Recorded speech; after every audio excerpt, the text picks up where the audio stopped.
Эфир Абхазского телевидения продолжается. Вы смотрите информационный выпуск Амши-Кушара. Здравствуйте. Сегодня в выпуске.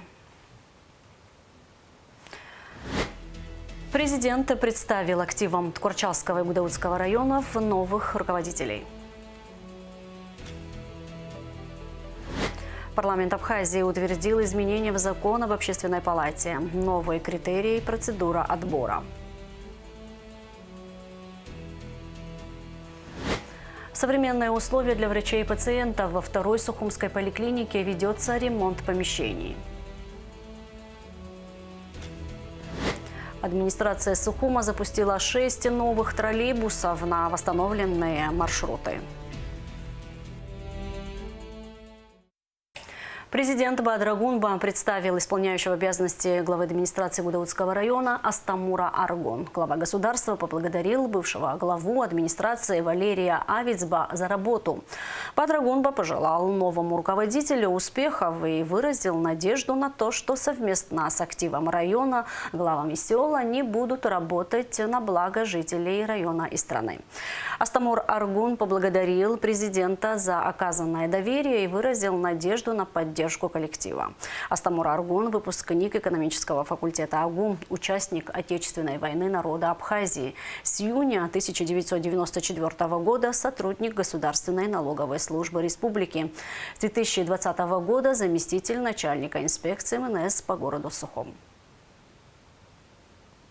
Шарта даразцарақәа назгәаҳҭо аԥхьа игылоу аекономика азҵаарақәа роуп. Аекономика рӷәӷәара, асоциалтә ҭагылазаашьа аихтәра, анхаҩы иџьабаа ахәашьара, ақалақьқәа рхаҿсахьа аихтәра, убри аганахьала дарас иқәгәыӷуан иахьа араион ахадара зыӡбахә ҳәо Аргун Астамур Семен-иԥа. Иахьа ара шәаԥхьа сгылоуп ажәлар рҟны шәымаҵаушьа анцәа алшара сиҭаат.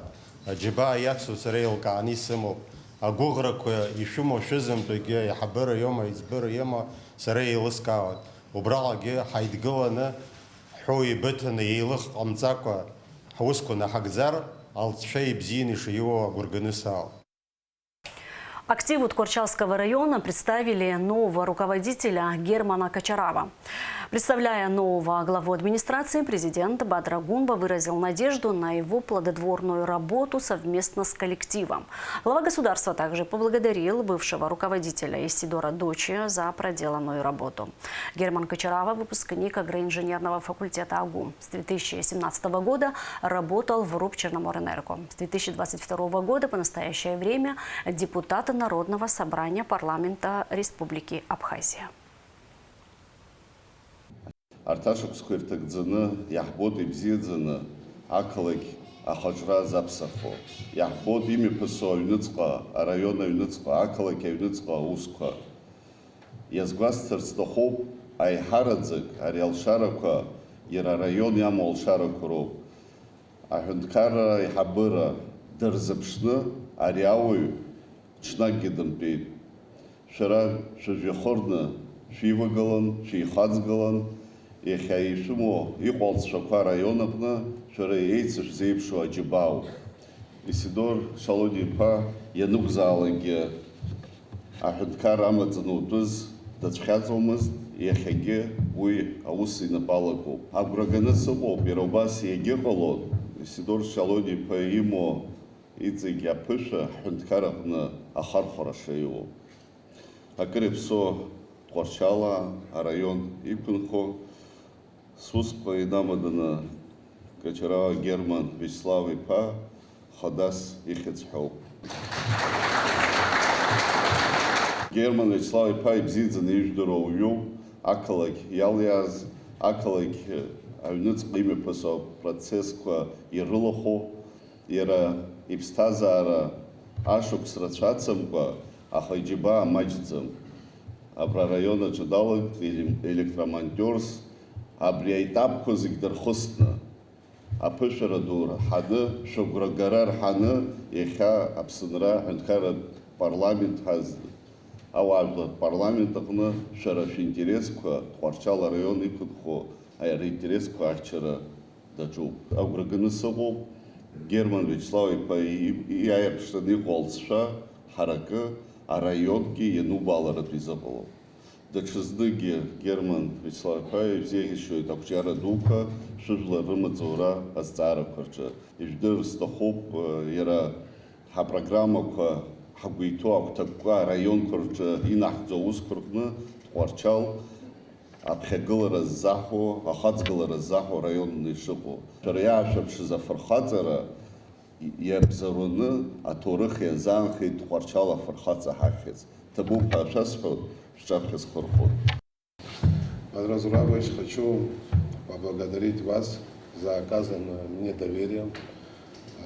Не просто так сегодня в городе Герои Творчал под руководством, да, то, что какие планы у нас есть на будущее, я думаю, благодаря нашим творчельцам, благодаря сегодня руководству нашей страны, я думаю, все те планы, которые у нас есть на будущее, я думаю, мы тихо-тихо все это используем во благо нашего города.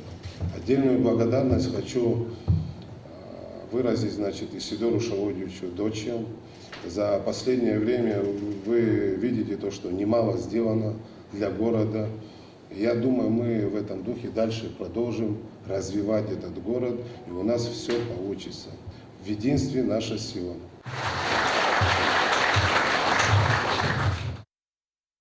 Вопросы по укрытым преступлениям, расследование уголовных дел и качеству их расследования, а также ситуация на дорогах обсудил генпрокурор с Сухумскими районными специализированными прокурорами.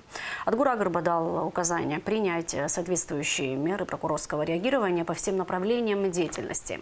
Генпрокурор предупредил, что в случае неисполнения возложенных на них обязанностей будут проведены кадровые перестановки в системе органов прокуратуры. Вступили в силу изменения, внесенные в закон об общественной палате, принятые парламентом в конце прошлого года.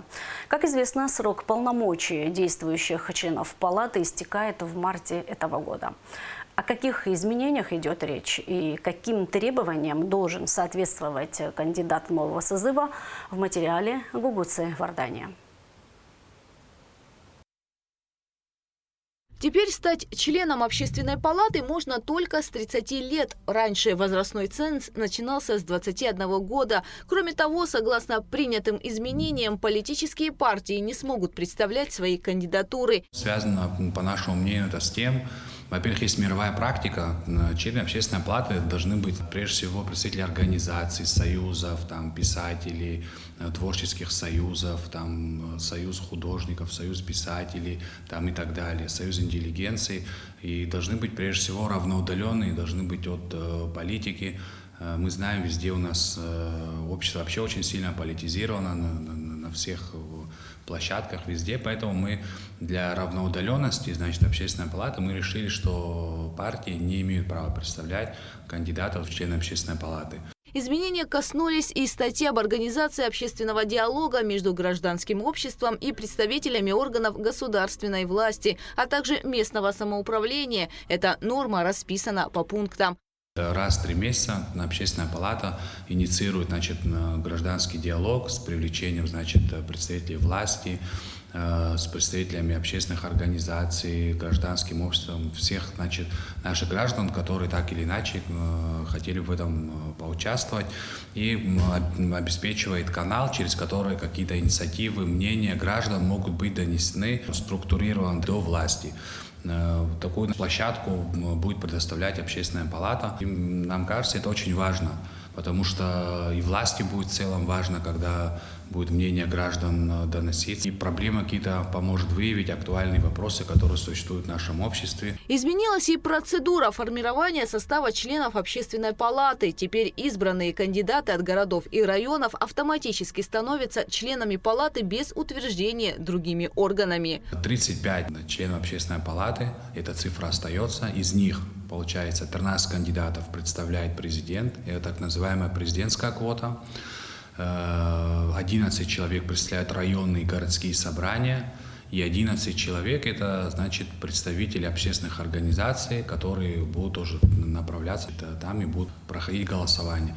Первый этап, получается, президент направляет 13, значит, членов общественной палаты. Потом городские районные собрания 11. Кстати, хотелось бы отметить, что раньше городские районные собрания, они направляли кандидатов в члены общественной палаты.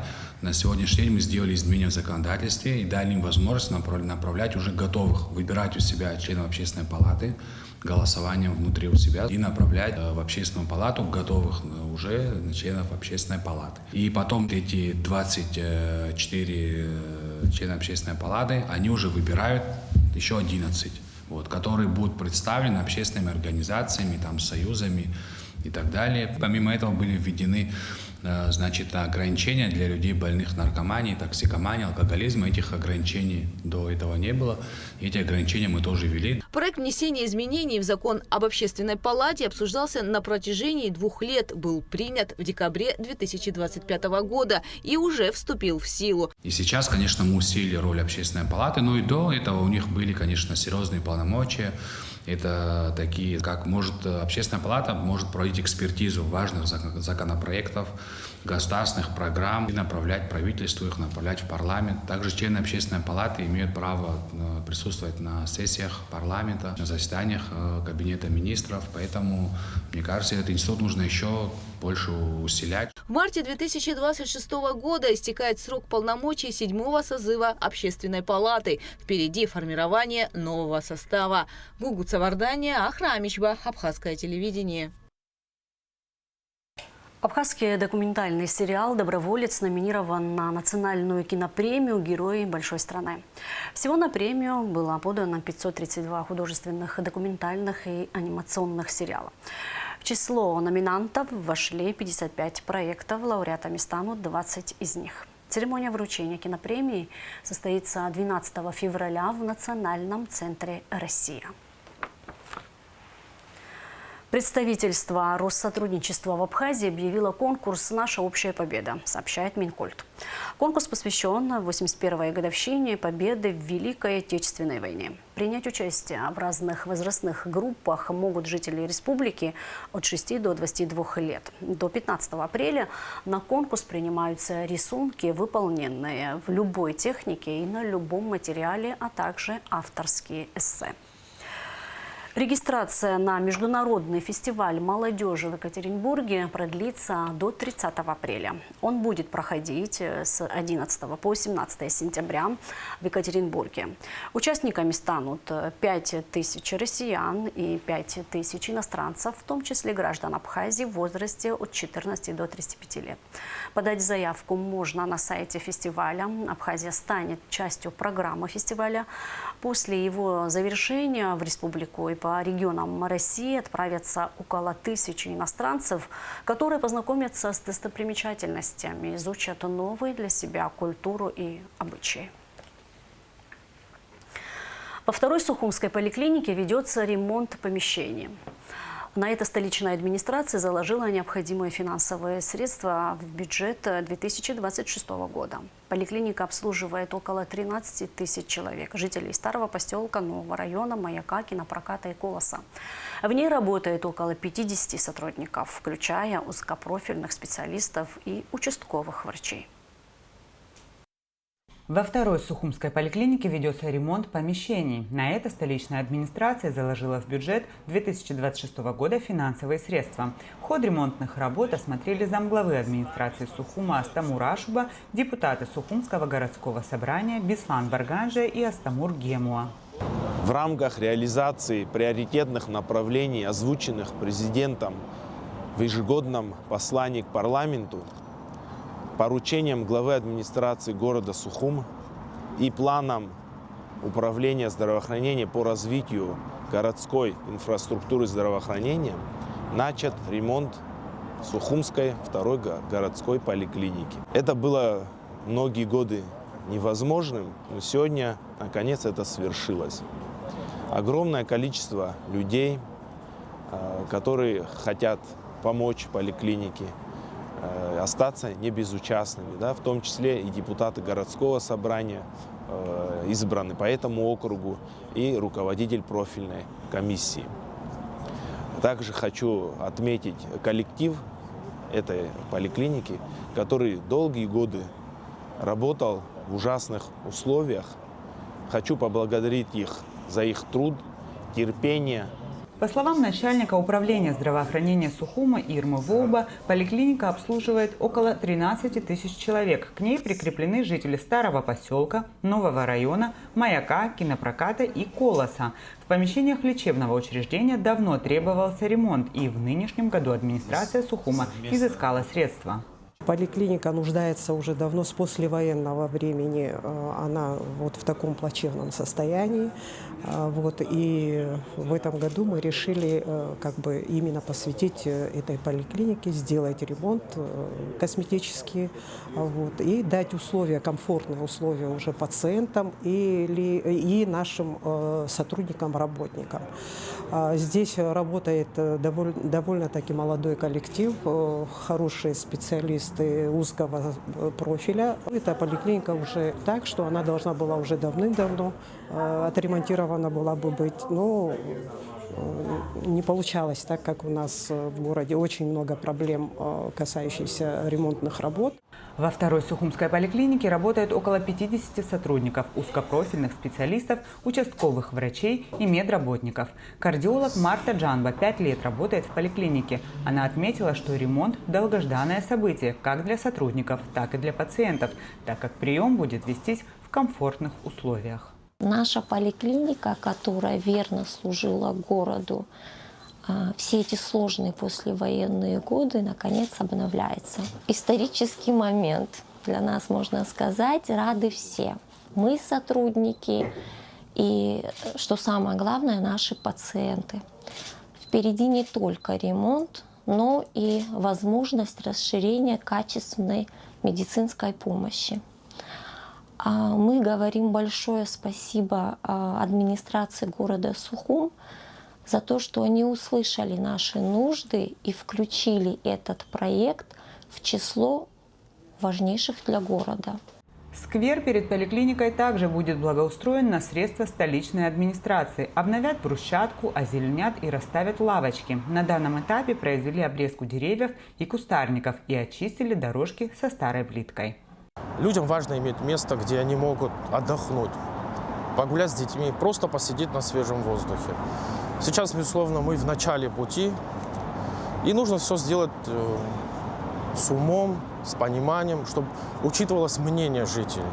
Безусловно, хочу поблагодарить и администрацию города за то, что учитывают наши просьбы, видят, и, безусловно, что поддерживают наши инициативы. Администрация города Сухум ставит в приоритет улучшение состояния учреждений здравоохранения, чтобы пациентам было комфортно посещать их. Коммунальные службы демонтируют незаконную постройку на улице Иналыпа, сообщает пресс-служба столичной администрации.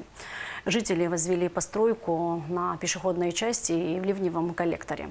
Это незаконно и весьма опасно. Кроме того, постройка мешает ремонту коллектора. Поэтому мы ее сносим. По поручению главы администрации Сухума Тимура Агырба этому направлению в работе мы уделяем особое внимание.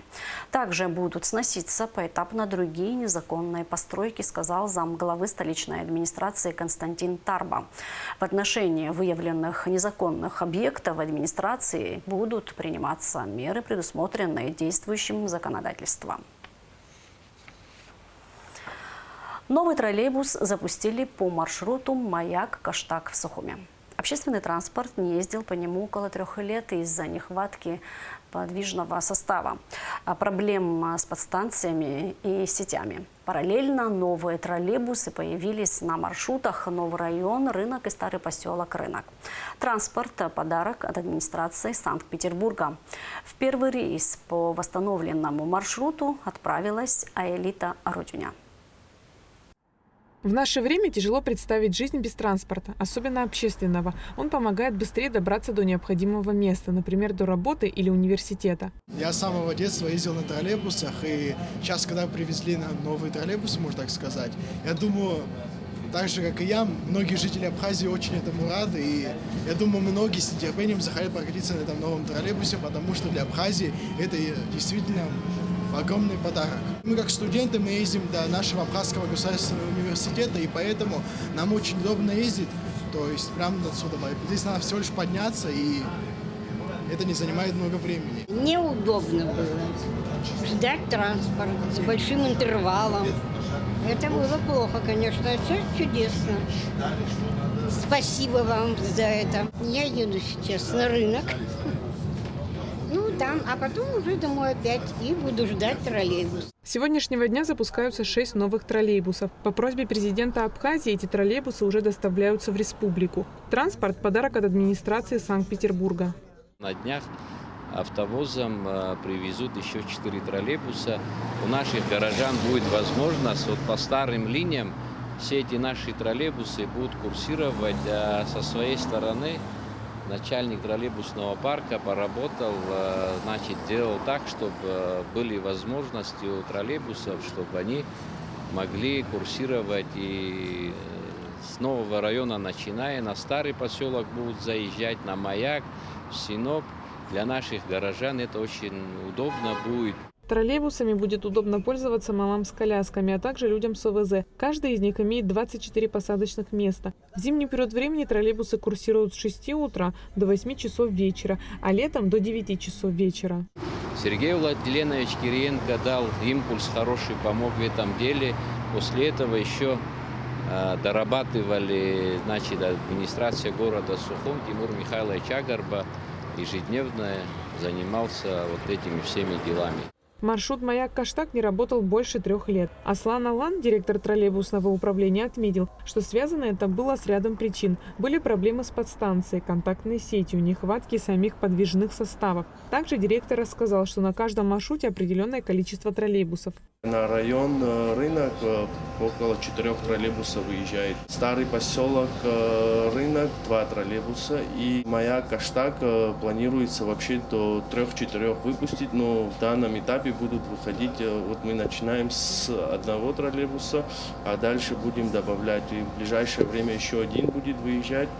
И так далее, до 4 максимум будет выезжать в этом направлении. Хотелось бы вообще поблагодарить администрацию города Санкт-Петербург за выделенные троллейбусы, современные троллейбусы, они низкопольные. В принципе, состояние мы можем видеть сами, в салоне очень комфортно, я думаю, нашим горожанам будет ездить. По словам Аслана Алан, для запуска новых троллейбусов идет поэтапное восстановление контактных сетей в районе Турбазы и Синопа. В связи с тем, что мы получили новые троллейбусы по поручению главы города Тимура Михайловича, у нас была задача восстановить контактную сеть, это на район Турбазы и Синопа. И помимо этого были проведены работы на самой подстанции. В целом у нас их 4 подстанции, процесс идет, главное, это будет идти поэтапно. Первая подстанция у нас находится в районе Дзидзаря. Она основная, потому что вся нагрузка на нее, она питает весь город.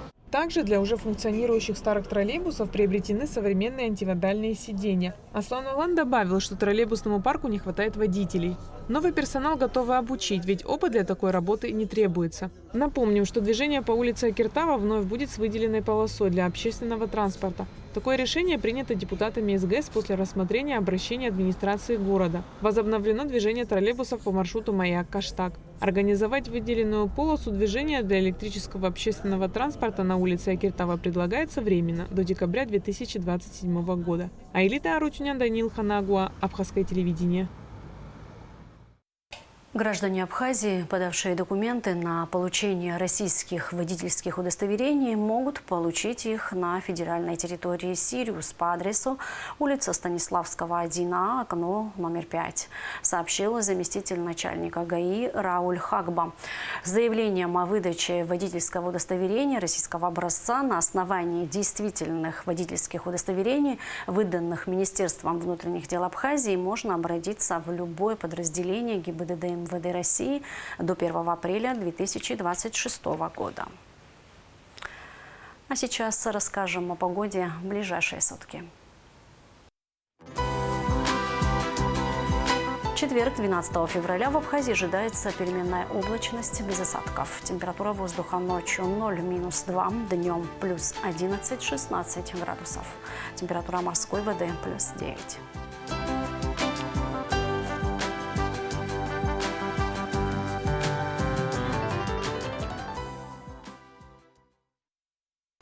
На этом наш выпуск завершен. Всего вам доброго. До встречи в эфире.